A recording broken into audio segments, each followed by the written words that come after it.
You know, I'm kind of getting tired of doing all these videos in the pocket dimension of my own creation, which was totally always the case and not some sort of shallow attempt to create some sort of continuity within my commentary series. May as well see what everybody else is up to. Where's the zipper on this thing? Well, fuck.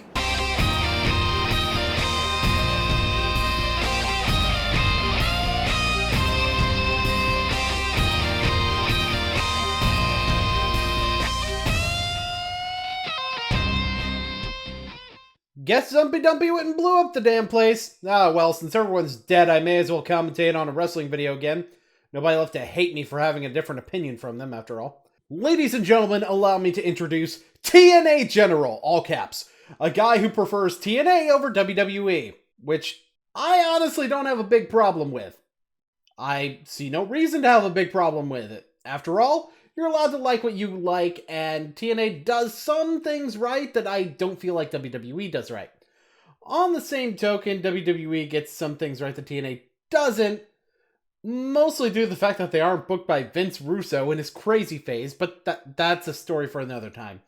Anyway, this is his Q&A video, because for some reason someone with about 32 subscribers and no stated connection to the industry knows enough about wrestling to be able to answer questions about it. Let's get started. Hello to all of my TNA soldiers and welcome to a special edition of TNA Q&A, the internet show where the General himself answers your real wrestling questions. Like I said, he thinks he's some sort of authority on wrestling, as he calls it. Seriously, who do you think you are, Ted Turner? Before I get into the show itself, there's a few things I want to talk about. This show is going to have a theme to it. Instead of just being a random show with random questions, I want to have a theme, an underlining theme for today's show. And that theme is Vanilla Midgets. Well, good for you for doing something different than just answering random questions, but oh boy. Trust me, the fact that he's using the term vanilla midget at all is probably a bad sign. To clarify, a vanilla midget is a derogatory term for a wrestler who would be considered part of the cruiserweight or light heavyweight division in the context of professional wrestling being an actual sport. This guy is now going to explain further what he thinks about them. I can't stand vanilla midgets. I hate the vanilla midgets. If it were up to me, I'd send them all the way to some vanilla midget island. Get the hell out of my ring. I'm sorry. Are you like a wrestler or something? If so, yeah, I can see why you have some kind of authority to be talking about this, but you really just sound more like a normal TNA mark to me. Freaking 4'2" kids. Disgusting. There's this big trend going on lately, and wrestling has changed over the last 20 or so years, but I remember back in the day, even when I was watching, at the time it was the WWF, they had a couple of good years until it went to shit. Why? Because of the vanilla midgets.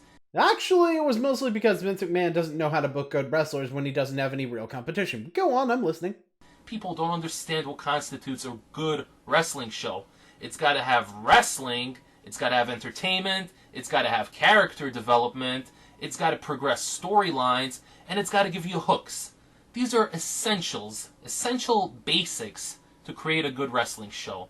Keep in mind these requirements for good wrestling. Even though, hooks is a pretty vague term, and one could argue that the other things that were just mentioned are, hooks.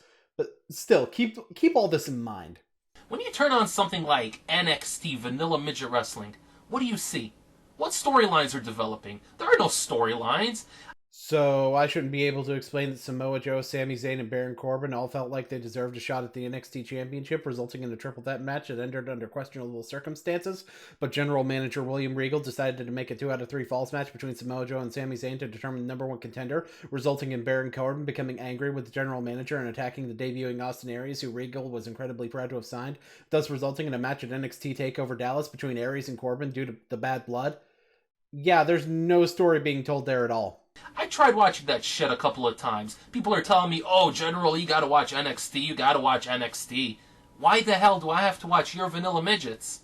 I try tuning in, Nobody has character. Nobody has personality. Nobody does anything that interests me. There's no angles that interest me. Well, no judgment if you don't like it, but I get the impression that the only reason you have a problem with it is because it's a product of WWE. Later in the video, the reason I think this is going to be a bit more clear. No crazy shit goes on. What's the storyline? You got a belt. I'm gonna fight you for the belt.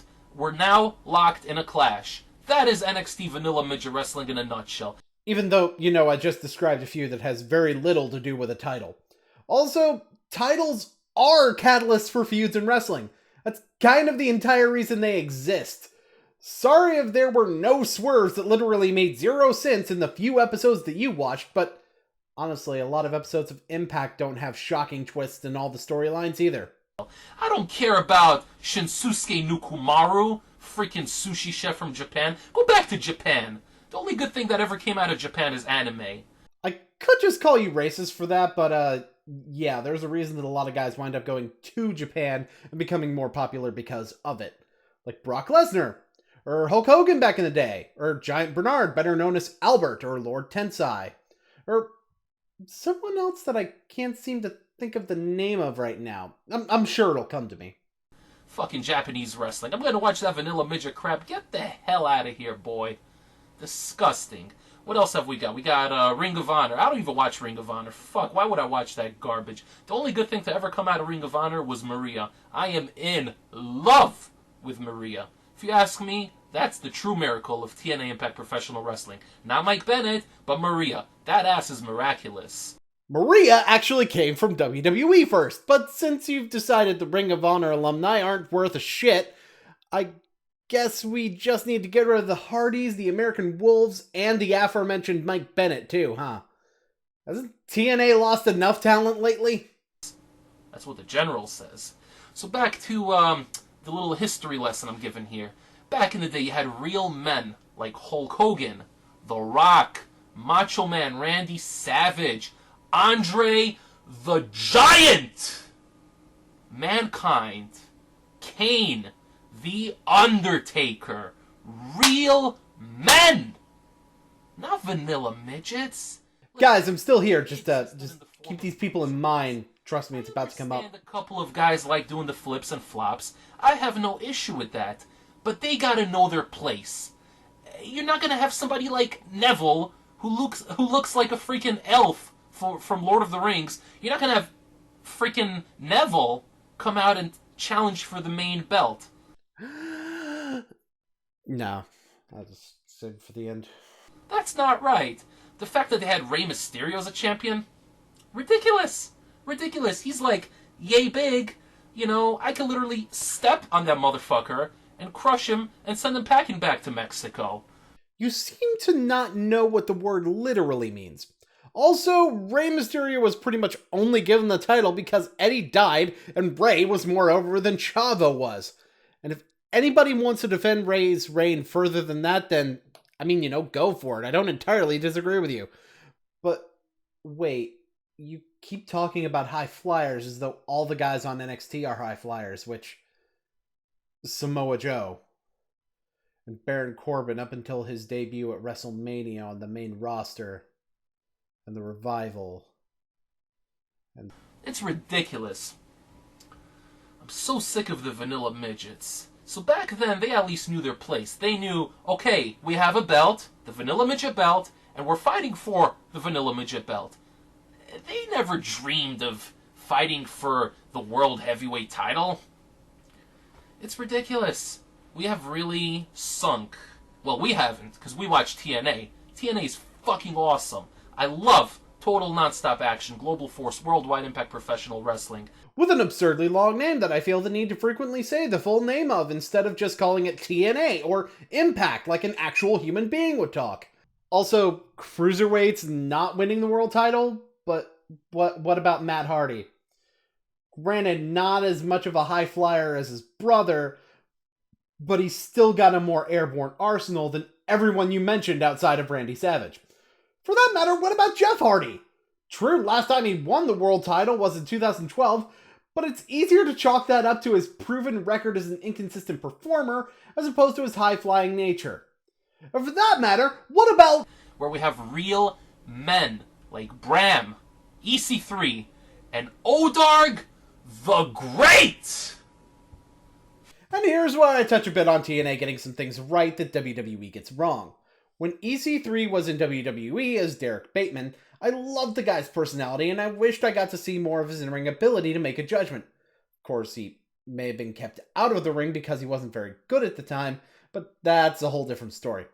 And TNA has done a good job of running with his natural charisma and letting him establish a good character, first as a heel before turning him face.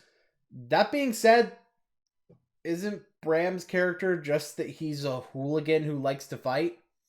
This is going to be very, very relevant later. And as for the Great Odark, isn't that just a comedy wrestler with a new gimmick because his previous gimmick got the wrong briefcase in the Feast or Fired match? Feast or Fired is such a stupid match, I swear to God. Every time somebody tells me, tune into NXT, what am I watching? Why should I watch that crap? Who do you got? Ben Fowler? More like Ben Failure. Get the fuck out of here, Vanilla Midget. It's pronounced Finn Balor. I mean, I get that you're trying to make fun of him, sure, but... You know, you just sound stupid when your insult is based on the wrong pronunciation of his name. Can't stand that gumpy little motherfucker just running around doing flips and flops. You think that gets you over? That doesn't get anybody over. Wait, Finn Balor flips and flops? No. The only flips he really does are the senton to the outside and the Pele kick, which I seem to recall being the signature move of someone in TNA, but whatever, it doesn't really matter. I mean, yeah, Finn does a lot of drop kicks and the like, but it's not like he's, doing cartwheels out there. Well, he's doing the same thing that got Matt and Jeff Hardy over in the first place. All the NXT guys that went to WWE Entertainment flopped hardcore. Except for, Kevin Owens. And Seth Rollins. And Dean Ambrose. And Bray Wyatt. And why? Because they ain't got no characters. They got no personality. And by the way, painting your body does not constitute as a character. If you want characters, like a freaking Kane back in the day. Mankind. He had 4 characters and he got them all over. Yeah, Finn Balor does have a character though. The body paint thing is symbolic of a demon within Finn Balor that he has to try to control during his matches. Well, at the very least, that was the original point of it, but the character has developed now to the point where he has much more control than he used to. Say, wasn't one of the things you said made a good wrestling show character development? I'm just sick of this shit. Listen, as the TNA General, I am happy to have TNA Impact Professional Wrestling because it saved professional wrestling with the likes of men such as Bram and James Storm. You mean that guy who was also on NXT? Yeah, I don't even need to compare his gimmick to anyone from NXT. The comparisons are made for me. And Eli Drake. Who? You don't understand one thing. These flip-flopping motherfucker spot monkeys, they belong either in a zoo or in Circus Soleil. That's where they belong. They don't belong in a wrestling ring. You're calling guys like Finn Balor and even the Revival, whose entire gimmick is that they don't do anything acrobatic and just beat people's faces in, spot monkeys. When your promotion has Matt and Jeff Hardy in the main event. Also, do you know what a spot monkey is? Because a spot monkey is someone who focuses solely on spots and has no psychology to their wrestling. It's not a synonym for a high flyer or an acrobatic wrestler. Very slow day on No DQ forums today. Only got a couple of questions, but they're all somewhat related to this topic. And so I'm going to start with the first one from Rocco Darrow. Thoughts on Rockstar Spud? Oh, you mean the only high flyer other than Neville that you've actually mentioned this far? Well, I get the impression that you hate him. Go on. Alright, so here we have a talent from TNA who is short in stature. Some people would say vanilla midget. But here's what you don't understand about the term vanilla midget. He ain't just a midget. You gotta be vanilla and be a midget. What do I mean by vanilla? By vanilla, I mean someone like Ben Fowler, someone like Neville, someone like Callisto, somebody that's vanilla, bland, no character, no personality. Nobody can connect with someone like that because you got no character. You do realize you're not the only wrestling fan in existence, right? See, here's the thing. You might not connect with these characters, but other people do. I don't connect with Rockstar Spud. I find him obnoxious at best and boring at worst. That's me, not you. I just wish I could find an example of a high flyer from the southern United States to use as a really good example of someone I connect with, but there's no way somebody from the south would be a high flyer. Our wrestlers are very traditional. If freaking Kevin Owens, he's another vanilla midget. What? This guy is a vanilla midget? This guy? This one right here! You know what? No, explain yourself. If Kevin Owens came out with, like, a Subway sub, and he's, like, coming down the ramp eating his Subway sub, and his whole gimmick is that he kicks your ass in the ring, but then when his opponent's down, he goes back outside and he takes another bite of his sandwich. That would be cool. I would like to see that. That would be entertaining. The fuck? No, it wouldn't. It'd be stupid. Is this your idea of what a character is? Show me a character that's that dumb in TNA. Show me something like that in your sanctum of a promotion. I know you can't because it doesn't exist. But they're not going to do shit with him. He just looks like a fat plumber, and he does absolutely nothing. Vanilla midget. Does absolutely... His gimmick is that he likes to fight and he's only in the business for the money. He only cares about the titles because they mean a bigger paycheck. And his actions reflect this. On top of that, although his motivations are different, that's pretty much the same gimmick that Bram has. Because from what I've seen, Bram likes to fight and that's his character. Kevin Owens likes to fight and that's his character. You're judging the character solely based on his look. You're worse than Kevin Dunn! I'm sorry, that might have been a bit too far. Also, to be a vanilla midget, yes, you do have to be vanilla as well as being small, but you also have to be small, even under the definition that you gave. Usually the little guys, they can't be heels. When was the last time WWE Entertainment put a little guy as a heel? Who the fuck knows? I don't watch that shit. The Brian Kendrick. 2/3 of the New Day before they turned face. Daniel Bryan. Seth Do you even wrestling? So my thoughts on Rockstar Spud? He's A-okay. But again, as great as Rockstar Spud is, I would never have him go for the TNA Heavyweight Championship. Because, in the end of the day, it's not believable. And wrestling's already non-believable, so a little bit on the realistic side would be more appreciated. Eric Young, Chris Sabin, Jeff Hardy. I feel like I'm forgetting someone. I'd like to know what you think of WWE Entertainment trying to push silly Roman Reigns, who nobody likes, and TNA pushing the man with the plan, Drew Galloway, baby! Well, Drew Galloway is just another amazing talent that the WWE Entertainment let go because they got their idea of a mold for a typical traditional star.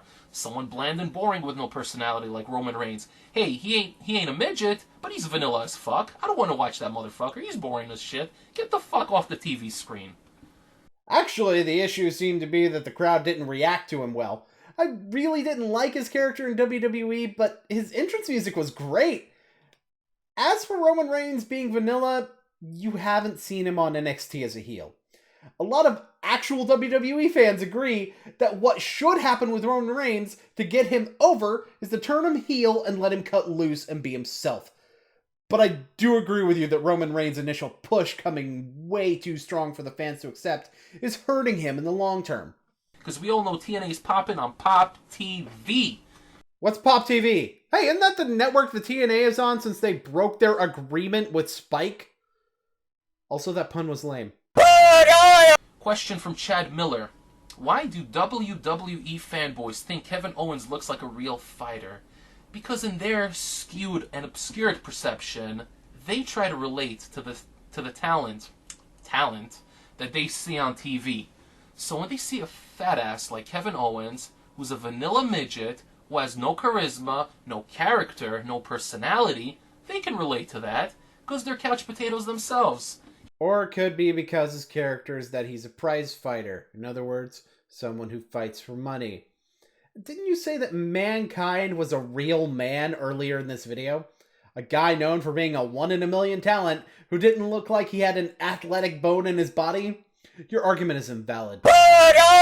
Oh, from Jose Perez, the TNA Pitbull. Thoughts on Martin spelling his name wrong? And who do you see being a future main eventer in TNA? Who the fuck is Martin? Listen, I've said all that I've had to say about Mr. Martin. Good. Question from Matt Reed. With Blessing Aizuku, among others, crossing the line, which WWE fanboy do you see joining the TNA Soldiers next? Alright, so Blessing made a video admitting, finally, that Total Nonstop Action, Global Force, Worldwide Impact Professional Wrestling is the best and greatest wrestling promotion in the world. Well, thanks for actually telling us who the person you're fucking talking about this time is. It was only a matter of time. I knew Blessing would see the light. He's a smart guy. He's not an idiot. You know, so... Nah, at least he's watching. At least he's... Blessing is now popping on Pop TV. That's all I'm going to say. Your lameness makes my skin crawl. As for who do I see joining the TNA Soldiers next, I have a hunch that it's going to be Mr. Potato Man himself. Mr. Martin. But I thought you didn't want to talk about him anymore. And that you didn't give a shit. And that you were above him. I know I skipped over most of that, but still, he must not be that stupid if you think he's gonna join your side when you said you thought someone who joined your side was a smart guy. Why? Because Mr. Martin has subscribed to the General on YouTube. I have faith in you, my dude. You can do it. Join the soldiers. Even though you just said you didn't give a shit about him. Yeah, no. I totally see him joining, and he totally didn't subscribe to your channel just to have an influx of cringe on his subscription feed. Well, of course they're blind racists, but we're not blind to it. I mean, they fired Titus O'Neil. Stop! Your facts are already wrong! Titus was suspended for 60 days. And true, Vince originally wanted to fire Titus over the situation, but I'll explain why that was the initial reaction in a moment. On Black History Month, for touching the chairman of the company. He touched him, and he got fired on Black History Month. More facts wrong. Titus actually grabbed Vince to try to get him to let Stephanie walk to the back first. And I'm pretty sure he would have had the same reaction if anyone else had done it, given that this was right after Daniel Bryan's retirement speech. Everybody was emotionally charged. And to be quite honest, Titus probably shouldn't have reached out like that. Maybe said something, sure, but grabbing Vince was a bit much for the time when this took place. The Mexicools. You remember the Mexicools? I mean, Olale ese, this our limo. They used to say that as they came out on lawnmowers. I remember that shit. So they have that. And I remember the Latin American Exchange, a group of Mexican wrestlers who dressed and acted like stereotypical Mexican gangbangers. And since we're talking about 2005, why don't we talk about the fact that a future WWE wrestler was actually in TNA's main event around the time? Sting! Wait. I think I'm looking for someone else here. And then they have the guy Neville, who looks like an elf. And what's his gimmick? He's British. That's totally not his gimmick. I mean, granted, not that you would know that. It's not like they always announce him as the man that gravity forgot. He wears a cape to the ring like a superhero. Or that they always point out how his moves seem to defy the laws of physics, except for that one time when they didn't. Nah, his only gimmick is that he's British! That's not a gimmick. That's a nationality, motherfucker. That ain't no gimmick. If Neville came out with a bow and an arrow, and that's his gimmick, he's an elf. I'm buying it, bro. He's an elf. He shoots an arrow to the knee, and he beats his opponents via roll-up. That I can go for. But you can't go for a superhero cape. Teaming with an actor who plays a superhero on TV. How do you not see this? So yeah, they don't push British wrestlers. There's one British guy on WWE roster right now who I think is a phenomenal talent. And I think This guy's a wasted opportunity. Wade Barrett, formerly known as Bad News Barrett. And let me tell you something, little dudes. He's leaving the WWE. And word in TNA has told me that he's going to be joining Total Nonstop Action, Global Force, Worldwide Impact Professional Wrestling as Sad News Stu. So set your DVRs, watch Pop TV, because Sad News Stu is coming to the Impact Zone, baby. That's the worst fake name for a wrestler going to TNA that I've ever heard. Aren't those jokes made to make fun of TNA in the first place? Also, good luck with that. The guy's prone to injury, which is the reason he doesn't get pushed. So have fun! TNA knows how to book foreign talents. I mean, look at the variety. We've got variety. We don't discriminate. Drew Galloway, he's Scottish. You remember Douglas Williams back in the day? That guy was amazing. British. Magnus, British. Rockstar Spud, British. That's weird. It's almost like TNA had become more popular in Britain during this time, resulting in them having reason to sign more British talent. Also, yeah, everyone being British or Scottish isn't diversity. Take a look at the League of Nations. An Irishman, a Bulgarian, a Mexican, and a British guy. Even after the British guy leaves, the British Isles still have representation in Sheamus. Neville is also British. The Usos, Samoan. They actually play up their heritage of being Samoan without being racist. There's Japanese wrestlers too on NXT, and I wouldn't be surprised to see more on the main roster in the future. And that's without even going into the women's division. Oh, and WWE can actually keep some of its Canadians around. The General is loaded with women and booty! Big two. Yeah, I somehow doubt that. See, I've been called out for liking the current WWE product, and there's honestly a lot that I do like about the current product. There's a lot that I don't, though, too. Namely, the main event is probably the worst written part of the show, which really shouldn't be the case. The good wrestling seems to be saved for the mid-card for some reason. And it just so happens that the good mid-card is exactly the part that you're bashing without even knowing what the fuck you're talking about. You say you don't watch WWE, and it shows a lot. Because that's the only reason you would be calling Kevin Owens a vanilla midget. I'm sorry. And how on earth can you even say that high flyers don't belong in wrestling or in the main event? I mean, think about it. The majority of what you called out as WWE's faults are things that TNA built its reputation on, and I can name only a single name to prove that. A name that I've been purposely holding back on in this whole commentary simply because it improves your entire video as a farce. AJ Styles. He fits every criteria that you have for a vanilla midget, especially in regards to his initial main event run in TNA that put the company in the eyes of the viewing public back in 2003 to 2006. He's a high flyer, and he's smaller. And during that time, his only personality was that it was acrobatically skilled. You know, much like Neville's gimmick actually is. So by your twisted logic, AJ Styles made TNA well known by being a vanilla midget. So my advice is simple. Like whatever wrestling you want to like, by all means. But look in the fucking mirror before you judge someone else's promotion. Oh, that was fun. Now I'm bored. Again. Wow! You're that guy! It does the thing! Unbelievable! Owen Wilson? How the fuck did you survive the apocalypse? I'm Owen Wilson. I'm basically a cockroach. After all, look at my career. Good point. Honestly, I think there's other people that survived too. I've got a plane over here with some fuel, but what I really need is a pilot. Well, I'm a monkey. Close enough. Climb on board.